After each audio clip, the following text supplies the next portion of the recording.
So I was told that this wasn't run hard, but the learn table, this thing's been hanging out at pretty high RPM for extended periods of time. And what's a little bit weird about the fuel table is it had maxed out the learn 50%, you know, the default settings or whatever, but both positive 50 and negative 50. So the fuel table's all over the place. I just kind of suspect that there's something not right with this, so this might turn into more of a diagnosing session than a tuning session. But all in all, I actually have it running pretty good right now. However, this is one of the worst cold starting Holley cars I've come across. The wideband during warm-up is actually showing that it's dead rich, but the way the engine sounds and feels, it seems like it's dead lean. So I actually threw another wideband in the tailpipe just to get a second opinion, so to speak, on the fueling. It's dead cold right now, so try and make some cold start adjustments, but you really only get a few seconds, so this might kind of take a few days to get that sorted out. Apparently I forgot about this. My file name currently is vacuum line on fire. I forgot there was some stuff draped on the header causing some issues. So I basically get one shot at the startup deal. And if I remember right, it actually will fire up okay and then runs like a bag of trash cans after it fires up. So most likely we're going to be in the after start enrichment where our problems are. So I guess the first thing I need to figure out is if it's rich or lean, and then our after start enrichment or our temperature based enrichment or our temperature based air fuel offset. Let's just give it a try and see. The thing I'm going to do is just start it and let it run for just a second so I can get a kind of an idea of what's happening, make some changes and try it again. Actually, let's log this too.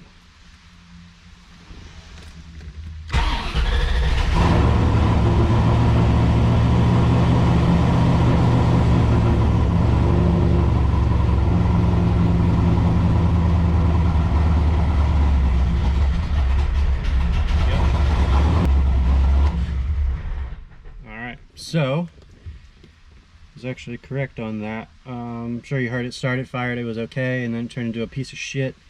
Holley air fuel was reading dead rich. My other wideband was dead lean, and it was running okay. They were both right on the same page. So, let me dig through this log, try and figure out where to make some adjustments. Alright, digging through the log, I think our after start decay rate was the primary problem, so I made some big changes there. Didn't touch any cranking, actually didn't touch any after start enrichment because the fueling is good before it goes apeshit. And what else did I do? Some temperature based enrichment, primarily the air fuel offset, since I can base that off of map pressure. So who knows if this will make this any better or any worse. This isn't a dead start cold, so this isn't a dead cold start, so you know, I won't be able to do that again until probably tomorrow. Let's see if we can make it any better. And then next, once we get past where it freaks out after it starts up until it gets up to temperature, it runs a little rough. It'll idle great, but if you try and give it any throttle, it shits itself. So we'll get to that next. Let's see what happens. Oh, damn it, log it again. It's always best to log this stuff because you can see far more than you can if you just look at the you know, the bullshit list of sensors. All right, let's try it.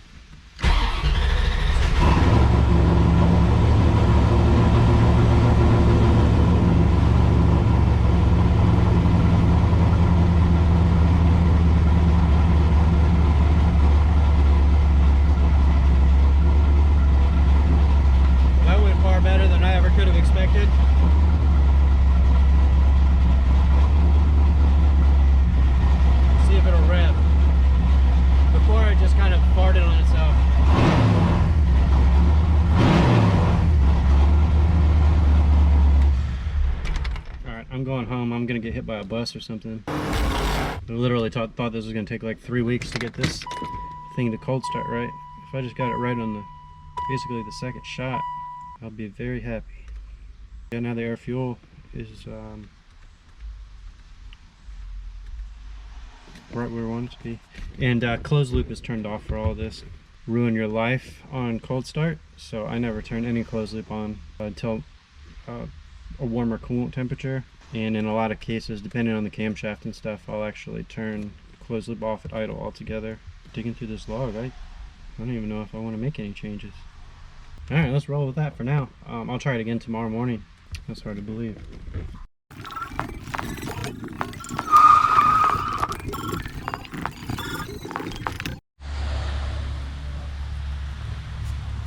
Super shitty day outside.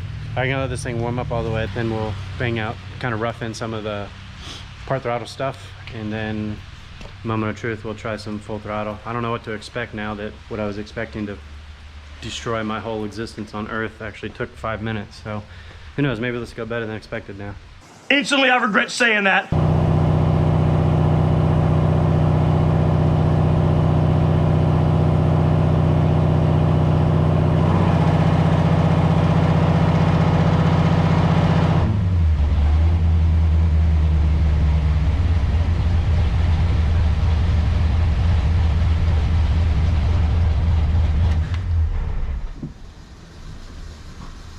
The Holley sensor, O2 sensor, is reading like 13.8, and the closed loop corrections are just like 1,000,000% positive, and the dyno air fuel meter is reading like 10.2, and you can hear it's running like shit. What do I do? Alright, just to verify that this is the actual sensor problem, I'm going to turn closed loop off entirely. Make the dyno wideband happy, and then see if the car runs any better. I should make a whole video on like how and when to ignore your sensors. It's like one of the most worthwhile skills there is. Reads a little different at idle, but in the ballpark.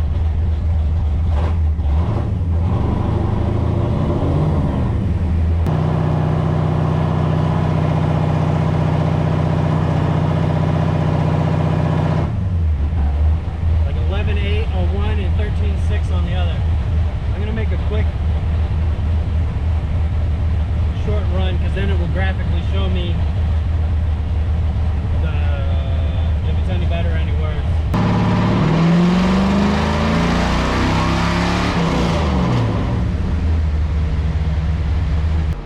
Alright, we're in the high 12s, low 13s. Shit. In the log. And peg the sensor at 1020 on the dyno. This is kind of interesting. I would feel comfortable saying that this is a problem with this car, this sensor. The $1,000,000 question is it the sensor itself or something else?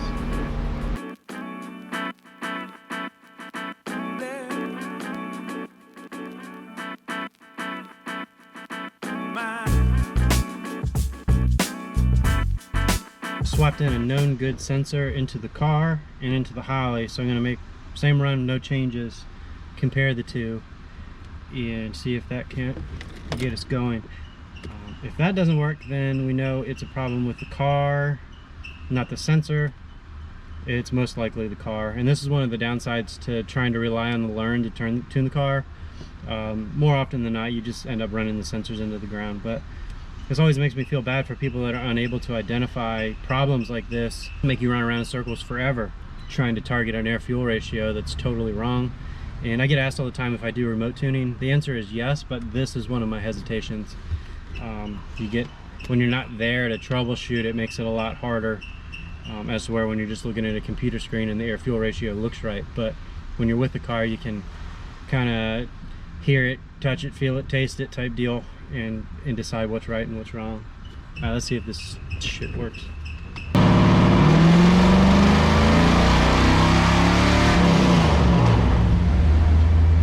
Yep, air fuel's down in the 10s. Alright, the O2 sensor signal is kind of very noisy in the logs, which isn't very typical. So I currently have closed loop turned on. I'm going to try and make a run, and depending on what I find, I might just tune this whole thing open loop, but we'll see.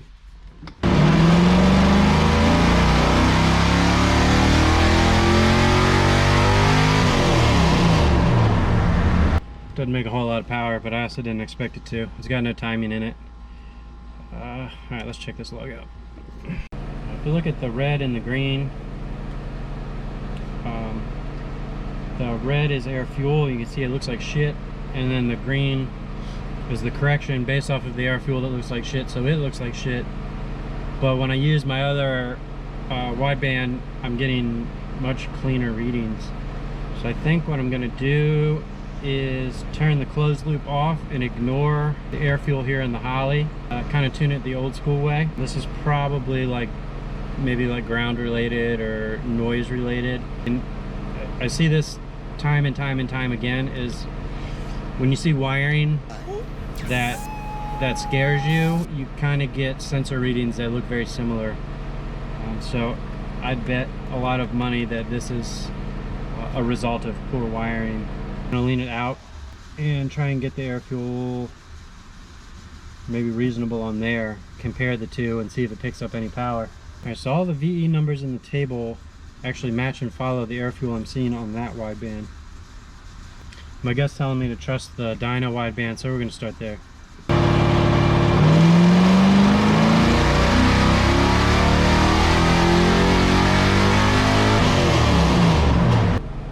So this is pretty crazy. Now that I got, after leaning it out on this wideband, this one is starting to read more correctly, and the air fuel with closed loop turned off, the air fuel and the target air fuel are basically identical, and now all of the shittiness of the spikiness of the O2 sensor seems to be gone. I mean, the air fuel is so solid now, it looks like closed loop is turned on, but it's off. Alright, I'm gonna keep tinkering with it. We'll try a little bit more timing on this run.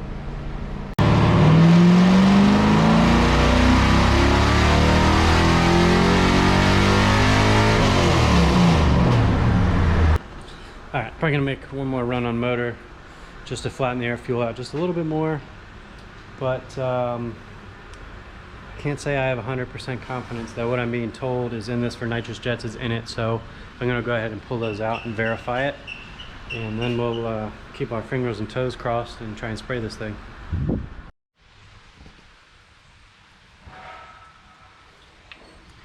Everything on this car is the hardest thing in the world to get to. Alright, looks like the jets are correct. I always like to do this because I've had cars come in where they say they have a X amount of jet in it, and then you go to verify that and there's no jet in there at all. And yeah, parts fall out of the engine real quick if you do that.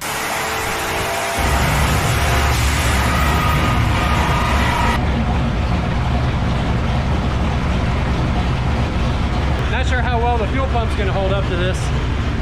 Actually got a bottle warmer. Oh, interesting. Setup to get to work. Yeah. I don't think it has a switch. I think it's just that. Probably have to turn the ignition on. I'm probably just going to do a little short run because I suspect that the fuel pump is not up to the test. Bottle heater doesn't work. Purge valve's broken. This is just everything about this is why I don't like a lot of these nitrous deals.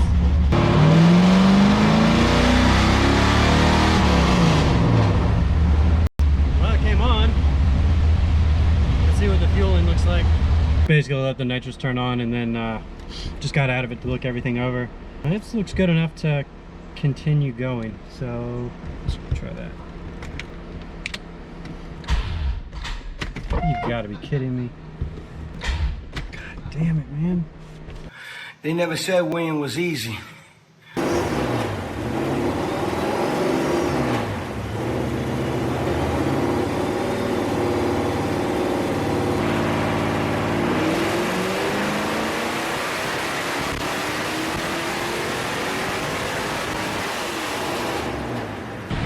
Forgot to turn this camera on for that run, but I set a lean safety up, which it triggered, and we're at a fuel pump. So in a roundabout way, this is kind of best case scenario because there's definitely some stuff on this that needs to be fixed and corrected before we really should be spraying this. But some people just, you know, have it set that they want to do certain things and kind of required to give them what they want for the most part. Obviously I wouldn't have done anything that I thought for sure was going to break it, but now we got some baseline stuff going on here, and he can correct all the little issues, and next time it comes, then you know, should just be able to make a couple runs with the nitrous on and should be good to go. You can see here as the air fuel starts kind of running away, the nitrous shuts off and the power drops. So I just called the customer and went over some things, gave him a to-do list. I'm gonna put a new fuel pump in it, button up all the loose ends, and we'll try this again. I'm sure this video is a little bit boring, so who knows if I'll even edit it and post it, but if he makes it back before I edit this, then we'll add that stuff in. All right, so he had some fuel pump issues. I replaced the fuel pump, changed up some wiring. I had him do that stuff himself. Brought it back, got here, it's down 150 horsepower. Turns out it was run on 7 cylinders again. Got that straight, so now we're gonna try and spray it. And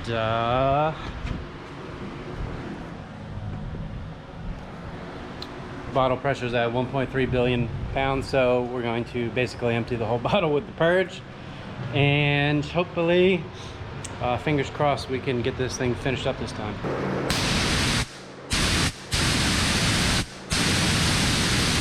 It's so hot out here, I kind of want to spray myself with the nitrous.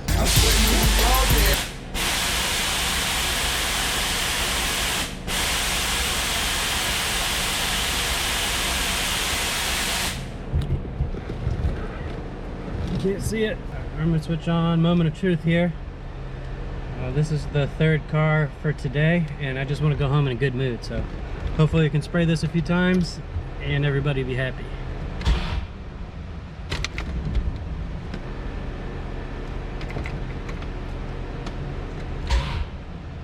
Goddamn son of a bitch!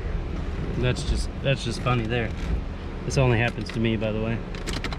All right, let's try this again.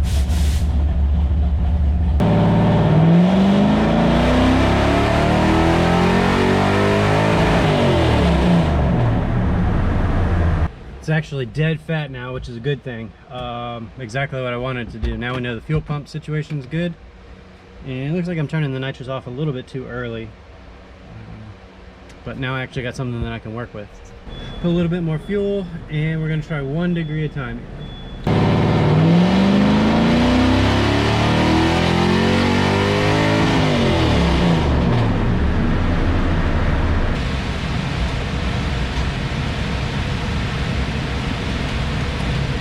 Now the car won't start with the jump box either. God.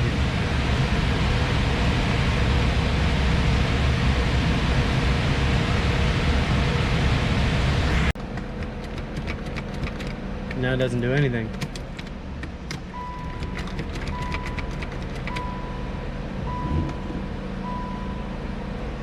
So aggravating.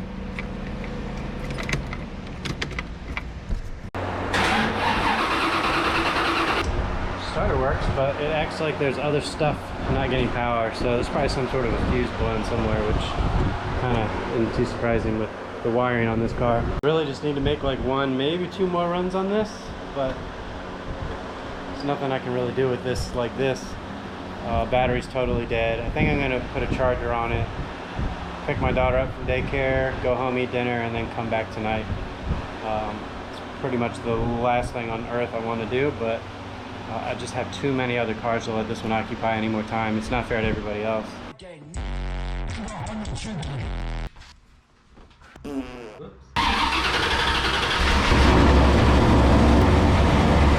Nothing ghetto about that at all. It's 8:30, working since 5 a.m. I'm tired, I want to go home. So hopefully this will take 1 or 2 runs and we'll be set.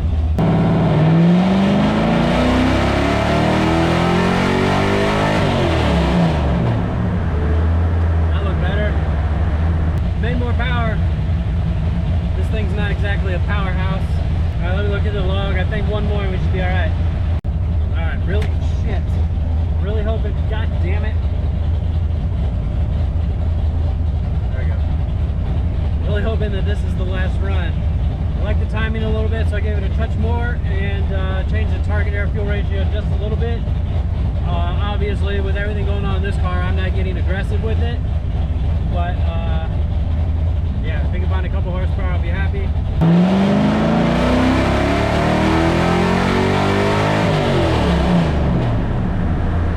Didn't like it.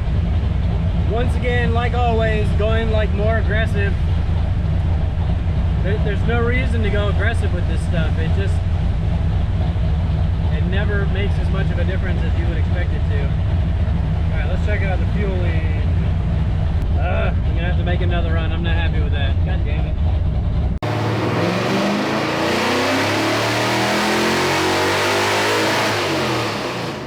Graph looks beautiful. Now we're definitely done. It's weird, the starter just quit working altogether. The ignition switch, I don't know if the ignition switch is bad or there's a fuse or a relay. Up until the nitrous comes on, or basically 0% correction. You got a little bit of a rich spot, and once we get to 5,000 and past that, everything's good to go. So let's see, at 45. Oh, okay, yeah, still got a extra fuel in there. I'm trying to do